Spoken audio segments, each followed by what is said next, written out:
Now, as you begin to realize that you can indeed live forever and that you are going to live forever, and your body begins to recognize your mind's intent to live forever, your mind's conviction that you will live forever, as the body begins to adjust, the mind and the body begin to come together. And you may notice this as a kinesthetic feeling inside your body, as something forming or something that's been there for a while that you're beginning to feel and become aware of and more present to. And the something that I'm talking about is what is often called the will. Nietzsche called it the will to power.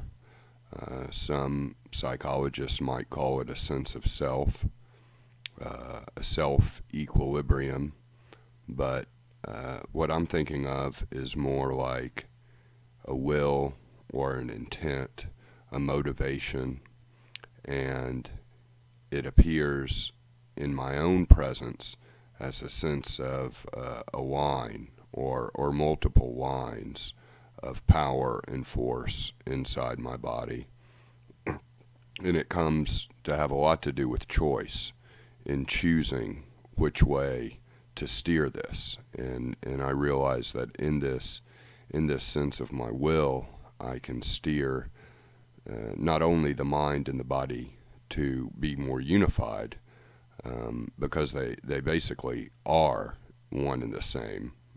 The idea or the notion that they're different is just an illusion that just kind of happens living in this world at times. They are one and the same. But this will can basically choose our actions. It is the I.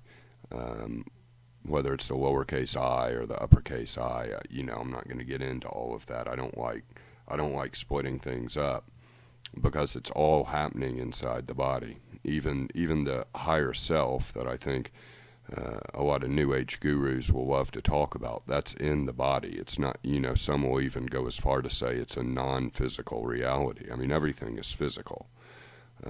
We may not have the science to identify it, to develop paradigms for it, to locate it, to visually see it, to even trace it with any sort of senses or tools that use the senses. But it's all in the physical world. We just may not have a name for it. And, our science is never going to quite catch up to our own application. Humans have always been doing things before science could understand exactly what's going on. Probably since the beginning of time, we've had gender differences between men and women, in the male and the female in all of species. And as humans, we've probably been aware of those differences, ever since some sort of cognition evolved. But science is still studying them now, and still questioning and re-questioning. So that's not to say I'm anti-science. I'm just saying science is so thorough that it's not going to speculate off into the future. And a scientist might say I'm speculating, and in a sense I am, but I'm coming from it from a point of application and experience. And if something can be applied and done and it works, it doesn't really matter if you have the science to explain it or not. If it works, it works. But this will is what controls the form. And if you're familiar at all with Buddhism and some of the schools of thought within Buddhism of emptiness and form, those are kind of the two poles that everything oscillates between. And those two merge together at times as well. And the form, obviously, is the physical body. The emptiness is something we perceive as non-physical, but it is actually physical, as I was saying before. But the emptiness is just the thinnest, most subtle level that runs through everything.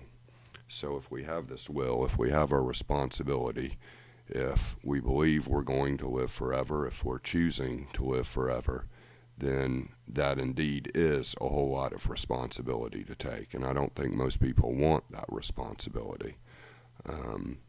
You know, there's both you are in control and everything is interconnected and dependent. I mean, if you just want to break it down into 50-50, I think that's a fine way of putting it. But a lot of times people will talk like everything's, you know, interdependent. We ultimately don't have control. We don't have control whether we live or die. We don't have control over this. And then, you know, on the other hand, you'll have some people saying, oh, yeah, everything that happens to us, we're somehow choosing on some level. You know, I mean, and it's obviously both. But back to responsibility, to will, and to choice. Taking on the responsibility to live forever, to be on this planet forever, is a huge responsibility. And I'm not really sure a whole lot of people would want it. They may want it now. They may want it when they're 50. They may want it when they're 70. I don't think they'd want it when they were 375. You know, they might just say, okay, you know, I'll call it a day at this point. Because being here forever is a long time. And so, but if you are willing to claim that responsibility, and you're willing to claim it not only now, but 100 years from now, and you're willing to claim it 200 years from now, then why not just claim all of that time now? But it is a huge and heavy and very powerful thing to claim. But as you begin to meditate, and however your meditations are going, and I'll run through plenty of meditations on my material, but as you do begin to meditate, and you do begin to believe more and more you're going to live forever, and you do begin to feel a will and a sense of choice, sense of responsibility, and a sense of control, continue to point it in the direction of being here forever. And, you know, rather than, they say, be here in the moment, rather than be in the moment each day, be in the eternal each day. I mean, some may join those two, call it the eternal now, but be on the eternal side of the eternal now. And, you know, with everything you do throughout the day, think, you know, well, I'm going to be here forever. This is interesting. Let's get to know this place. Let's get to know this planet. And we're coming up on the end of time for this video. But next time, and on other videos, I'll talk more about emptiness and a way to use emptiness and some of the schools of thought in Buddhism to basically put your form back to sleep. And it's my belief that form going to sleep is actually what we call death, but it's really just sleeping form. Again, this is American Priest. My website's americanpriest.com. I'll see you next time.